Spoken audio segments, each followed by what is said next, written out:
네, 명태균 파문이 일파만파 번지더니 급기야 김건희 문자가 등장했습니다. 방금 전에 명태균 씨가 올린 SNS 글을 띄워주시죠. 김재원이 이제 방송에 나가서 명태균 씨를 비난을 했는데 뭐 가련한 허풍쟁이라든지 이 곧 철창 신세를 치게 될 개다.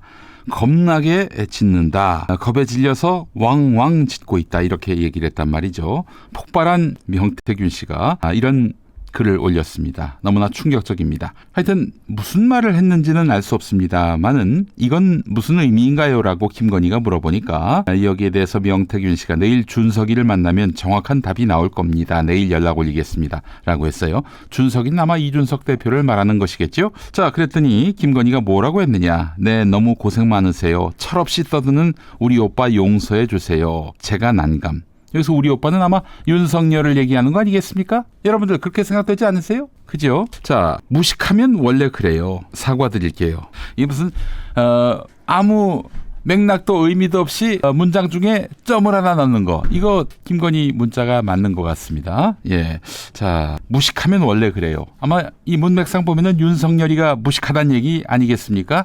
예, 사과드릴게요. 아마 명태균에게 윤석열이 무례한 언사를 했든지 그런 것 같습니다. 맥락을 살펴보면. 자, 그러면서 본인이 윤석열을 대신해서 사과드린다라고 얘기하더니 제가 명 선생님께 완전 의지하는 상황입니다. 오빠가 이해가 잘 안 가더라고요. 지가 뭘 안다고. 아무튼 저는 명 선생님의 식견이 가장 탁월하다고 장담합니다. 그렇죠. 오빠. 본인의 오빠 김진우를 말하는 것인지는 알 수 없습니다. 그러나 아마도 명태균이 화가 날 만한 상대라면 윤석열이 아닐까 싶기도 하고요. 자, 어쨌든 명태균과 김건희의 대화로 추정되는 문자가 공개됐습니다. 이것도 그냥 상대방을 김건희라고 저장해놓고 김건희도 아닌데 이랬다고 대통령실 주장하려나요? 대통령실은 지금 명태균 논란과 관련해서 아무런 해명을 안 하고 있는 중입니다. 해봐야 손해다 이렇게 생각하는 것 같은데 디올백 파문 초기에도 그랬습니다. 예, 디올백 파문 초기 때도 이랬던 대통령실이었습니다. 자, 그리고 오늘 뉴스토마토에서 아주 괄목할 특종을 냈습니다. 아마 이 정도면은 정말 올해의 특종사항이 있다면 수여할 만한 그런 내용이 아닐까 싶은데요.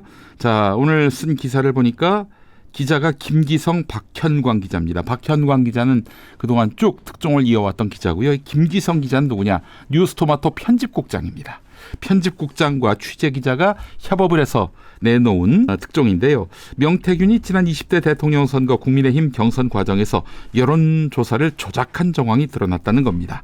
여론조사 실무를 담당했던 강혜경 씨 설명도 명태균 씨의 조작 의혹을 뒷받침하고 있습니다. 강혜경 씨는요, 뉴스토마토 단독 보도에 계속해서 등장했던 핵심 제보자 이 씨입니다. 여러분, 뉴스토마토 초기 보도 때 이 씨가 있었잖아요. A, B가 나왔고 C, D 그리고 E가 나왔죠. 그리고 M도 나왔습니다. M은 명태균이고요. A, B는 이제 개혁신당 이준석 천하람 의원이었고요. 자, 이 강혜경 씨는 뉴스토마토 앞선 보도에서 계속해서 등장했던 핵심 제보자 E인데 최근에 스픽스에 나가서 본인의 이름과 얼굴을 드러내고 명태균 고발의 최전선에 섰습니다. 이 강혜경 씨가 오는 21일 대검찰청을 상대로 한 국회 법제사법위원회 국정감사에 증인으로 출석한다고 합니다. 그래서 지금 벌써부터 주목을 받고 있는데요. 자, 뉴스토마토가 확보한 명태균 씨와 강혜경 씨 사이의 통화 녹음 파일을 보게 되면은 바로 명태균 씨는 2021년 9월 국민의힘 대선 후보 당내 경선이 한창이던 2021년 9월 강혜경 씨에게 전화를 걸어서 국민의힘 대선 후보 적합도에서 윤석열 지지율이 홍준표 지지율보다 2 내지 3%포인트 높게 나오도록 여론조사 결과를 만들 것을 지시했어요. 자, 영상 함께 보시겠습니다. 예. 여보세요? 연령별하고 지역별하고 다 그 맞차고 여성하고 네. 그 맞차가고 곱하기 한 해갖고 한 2,000개 만들 있어. 이거 가지고요? 예. 그 차프지 뭐. 알겠습니다. 예, 그게 안 나요? 네. 돈 얼마 들어갔어요? 40만 원 정도 예, 들어왔습니다. 그럼 됐어요. 알겠습니다. 예. 그 보고서 바로 해요. 지금 바로요? 예. 알겠습니다. 예, 보고서 해갖고 내 네. 그 주부 잡으로. 알겠습니다. 예. 여보세요? 여보세요. 네. 이거 그 다른 쪽에 나가는 거니까 네. 윤석열이를 네. 좀 올려갖고 네. 홍준표보다 한 2% 앞서게 해주있어. 알겠습니다. 그 젊은 아들 있다 아닙니까? 네네네. 무응답안에 그 결수 올려갖고 네네. 예, 2, 3% 홍보다 더 나오게 해야 됩니다. 알겠습니다. 외부 유출하는 거니까. 네. 하루 만에 2,000명 이상의 응답자를 추출하는 건 쉬운 일이 아니었다.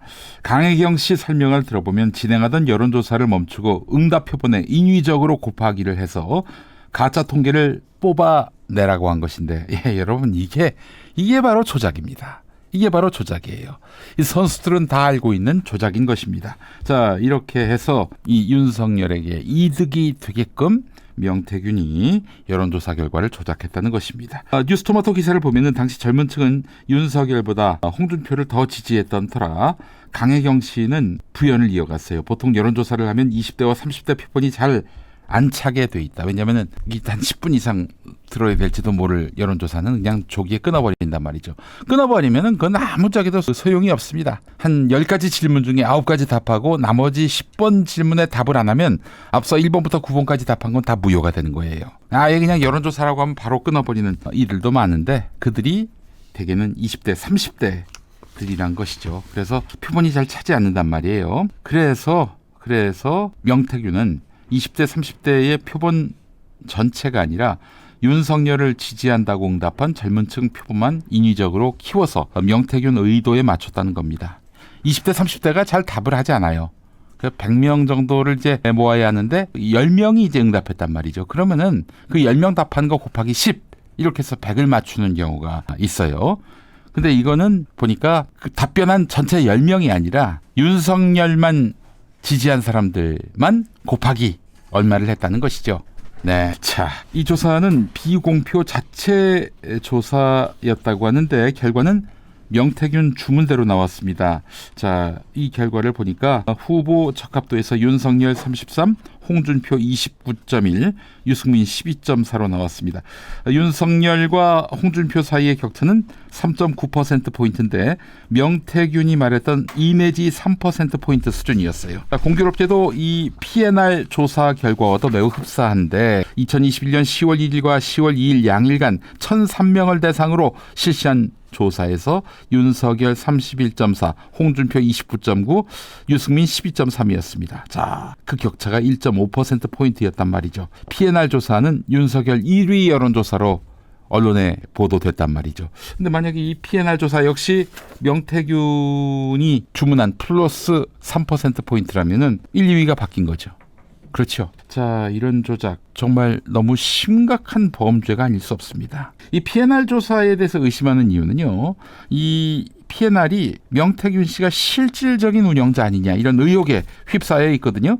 예, 참. 실제 이 PNR 조사와 관련해서 여러 가지로 의문이 제기될 수밖에 없는 것이 과거에 여론조사를 조작해서 처벌받은 이력이 있습니다. 2020년 총선과 2022년 지방선거 관련 여론조사를 실시하면서 3차례의 벌금형을 선고받았단 말이죠.